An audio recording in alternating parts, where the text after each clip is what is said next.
Sa mga headlines, kauna-unahang SSS pension at kabuhayan para sa mga KA sa 60IB, silipin.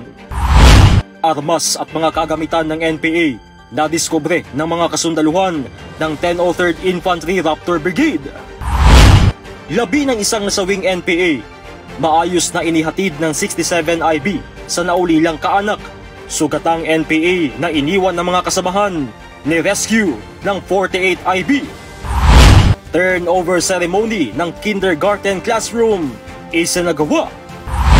At subaybayan ang closing ceremony ng deradicalization program sa Magbet, Cotabato. Tutok na sa Agila News Network. Sa ilalim ng nagbabagong panahon, hatid namin ang mga kwento ng pangarap ng bayan, pag-asa sa mga nanghihina, pag-unlad at pagbabago, nagbabalita, naglilingkod, nagmumulat. Dahil sa mata ng bayan, katotohanan ang ipinapakita. Mga balitang mula sa Pilipino, para sa Pilipino, Agila News Network. Magandang araw Pilipinas, ako po si Louie Angchay. Pinangunahan ni Armed Forces of the Philippines Chief of Staff General Romeo S. Browner Jr.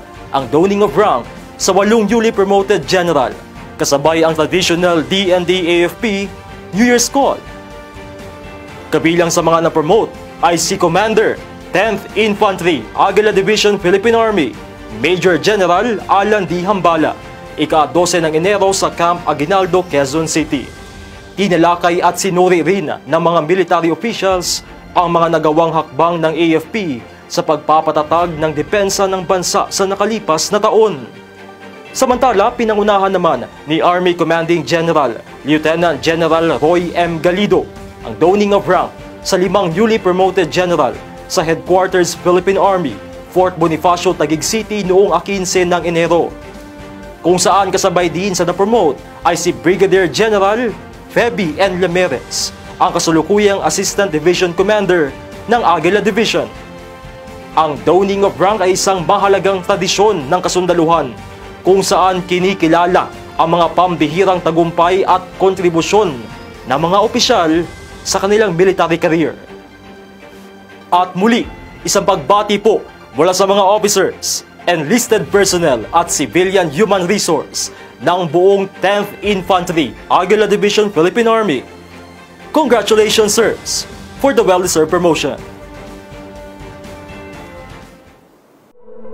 Nadadaanan nilang mga tao, yun din yung mga nagsusumbong sa atin dahil nga I think they are already tied up doon sa mga UPA.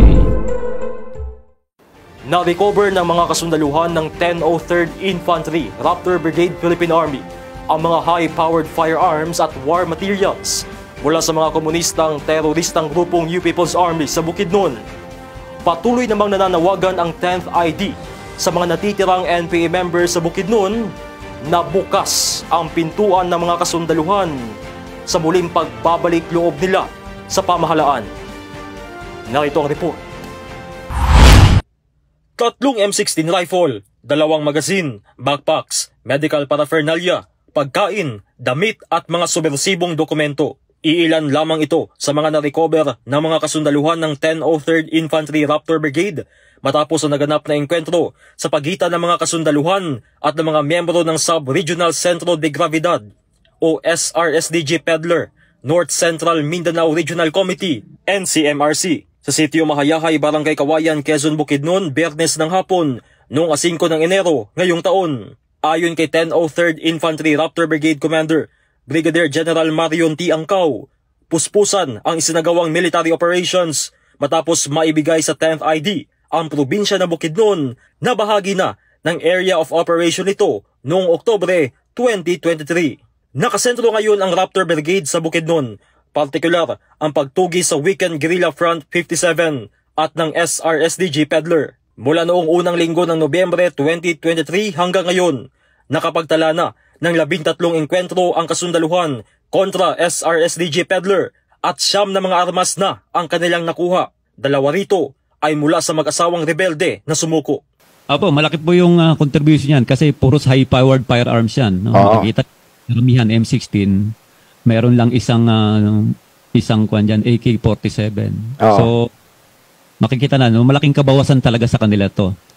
Dagdag ng Raptor Brigade, mula sa kabuuang 29 na mga membro, 21 na lang ang natitirang membro ng SRSDG Peddler at 14 na lamang ang hawak nilang mga armas na ayon sa 1003rd Brigade, wala nang sapat na mga bala.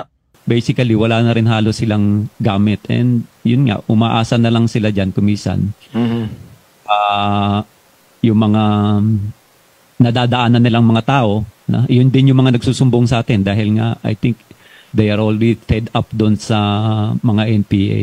No? So, mostly, kaya nasusundan pa rin natin yung grupong ito. Sa gitna ng intensive military operations sa Bukidnon, patuloy na nananawagan si Commander 10ID Major General Alan D. Hambala sa mga natitirang NPA members sa Bukidnon na bukas ang pintuan ng mga Army units sa ilalim ng Aguila Division sa kanilang pagbabalik loob sa pamahalaan. Naihatid na sa kanyang pamilya ang labi ng notorious NPA Communist Terrorist Group leader na si Jodel Cayapos Vertodazo o alias Janjalani matapos ang naganap na engkwentro sa pagitan ng mga kasundaluhan ng 67th Infantry Battalion at ng mga membro ng Regional Centro de Gravidad, Northeastern Mindanao Regional Committee sa Surigao del Sur. Samantala, na-rescue naman ng mga kasundaluhan ng 48th IB ang isang sugatang NPA member na iniwan ng mga kasamahan sa gitna ng bakbakan sa Bukidnon. Narito ang report. Elders. Wala. Sa kabahang na ano po yun?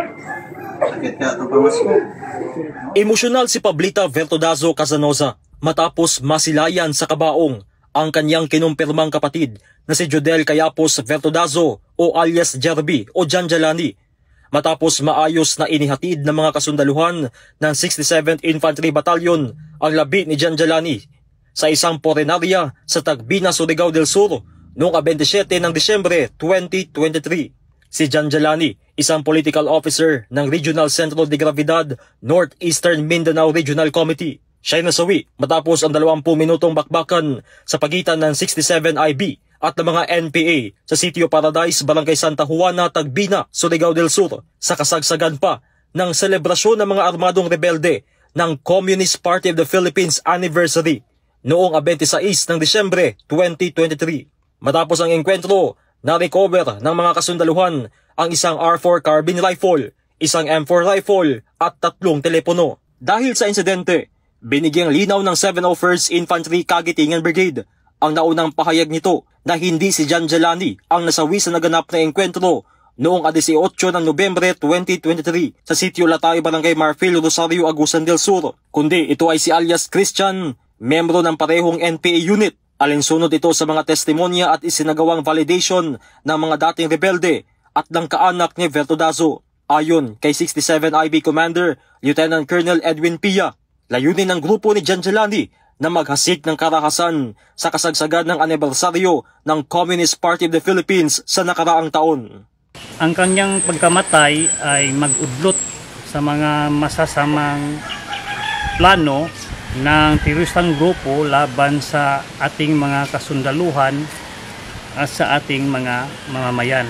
Sa kabilang banda, ni-rescue naman ng mga kasundaluhan ng 48 IB ang sugatang NPA member na si alias Martin matapos iniwan ng mga kasamahan nang umatras at di kinayanan ang puwersa ng mga kasundaluhan sa naganap na bakbakan sa Sitio Mahayahay, Barangay Linabo, Quezon, Bukidnon, 27 ng Disyembre sa nakaraang taon. Si alias Martin ay nagtamo ng gunshot wounds sa kaliwang paa. Nilapatan agad siya ng paunang gamot at kasulukuyang isinailalim sa medical examination. Pinuri naman ni Commander 10ID Major General Alan D. Hambala ang pagpapairal ng kabayanihan ng 48 IB sa gitna ng pagganap ng kanilang tungkulin. Matagumpay na inilunsad ang ceremonial turnover and acceptance ng isang classroom project ng Kiwanis International, katuwang ang mga kasundaluhan ng 89th Infantry Battalion, 534th Engineering Construction Battalion at ng Tactical Operations Group 11 sa Barangay San Jose, Santo Tomas Davao del Norte. Si Aguila Trooper Melingler Bulon sa detalye. Pinangunahan ng Kiwanis Foundation katuwang ang 89th Infantry Makatao Battalion at mga school partners ang turnover ceremony ng isang kindergarten classroom sa Talos Elementary School ika-10 ng Enero nitong taon.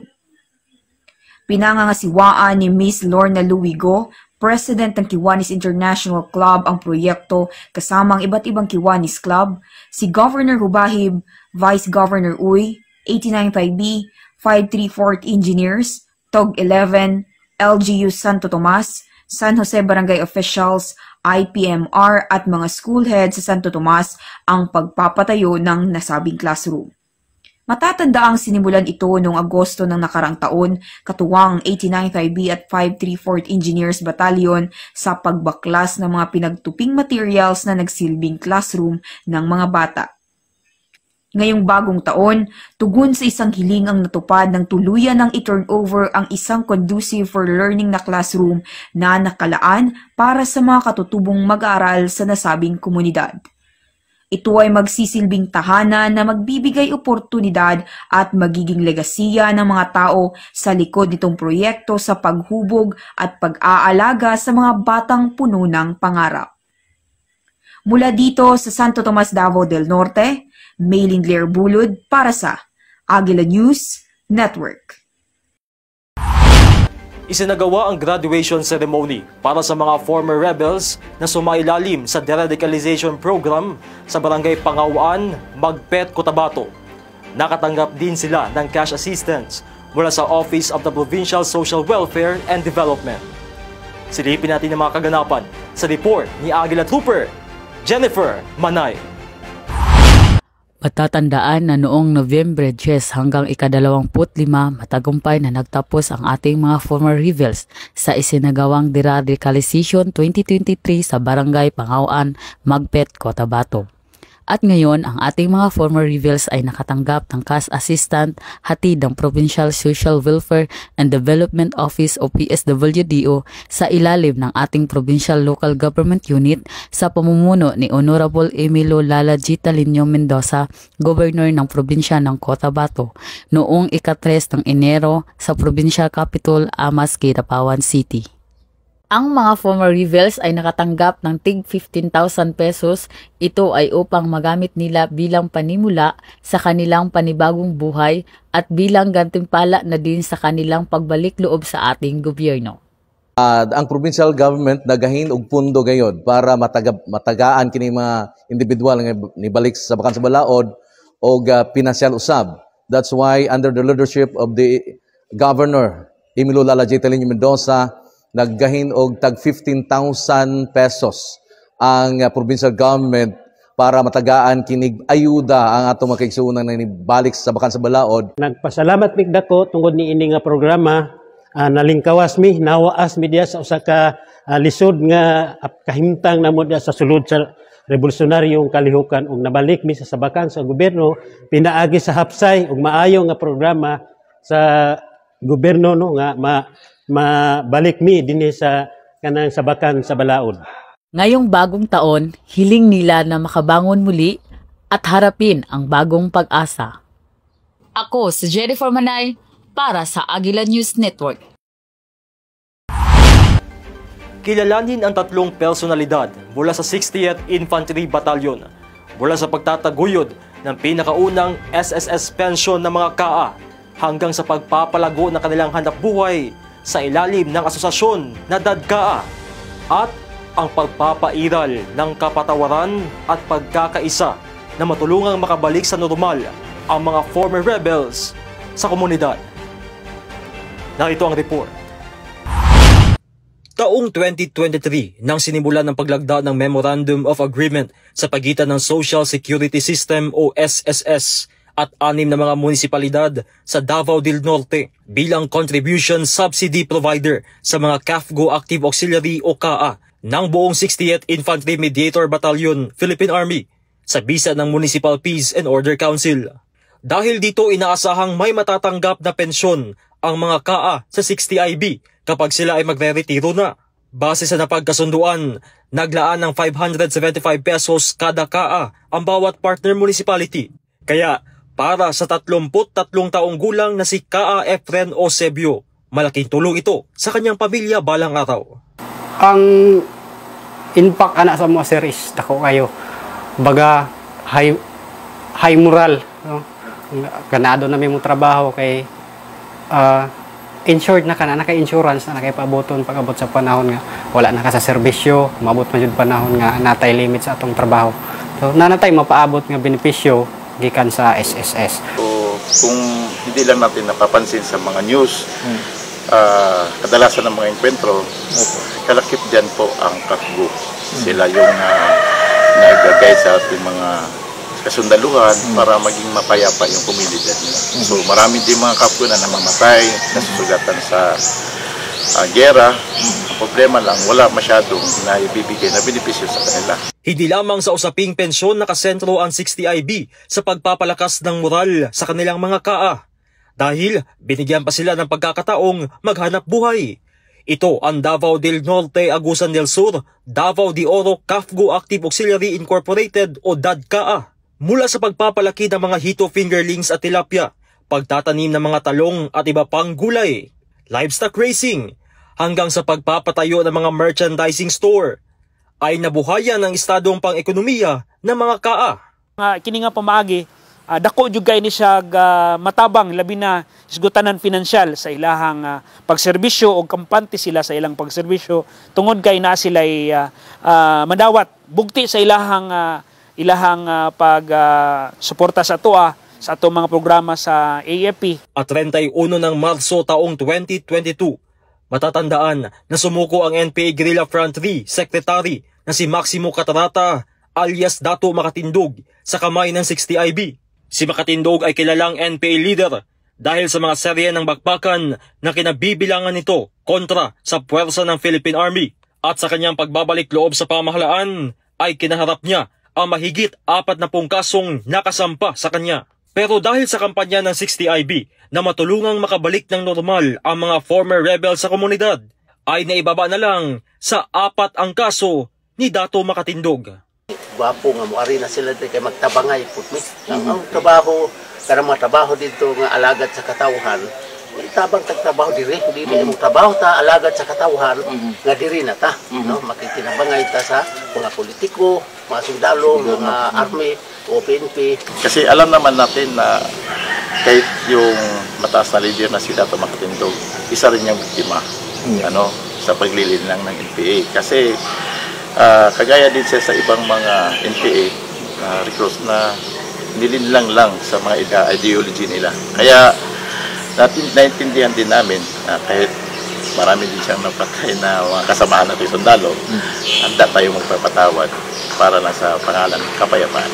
RBDI, ang 60 dili di ay gera ang tuyo, kundi naging partner na for development. Aside of course, pag-maintain sa peace and order. Sina KA Eusebio, PFC de la Peña at Dato Makatindog ay mga representasyong nagpapatunay na walang imposible sa pagkamit ng kaginhawaan at kaayusan sa ilalim ng isang sinserong programa na nakasentro sa kabutihan na nakakarami. At yan ang mga kaganapang nasagap ng mga Aguila Troopers sa buong linggo. Manatiling nakatutok sa mga aktibidad ng 10th ID sa aming social media pages sa Facebook, Instagram, Twitter at YouTube na naka-flash sa inyong screens. Aguila News Network, mga balitang mula sa Pilipino, para sa Pilipino. Magandang araw at maraming salamat.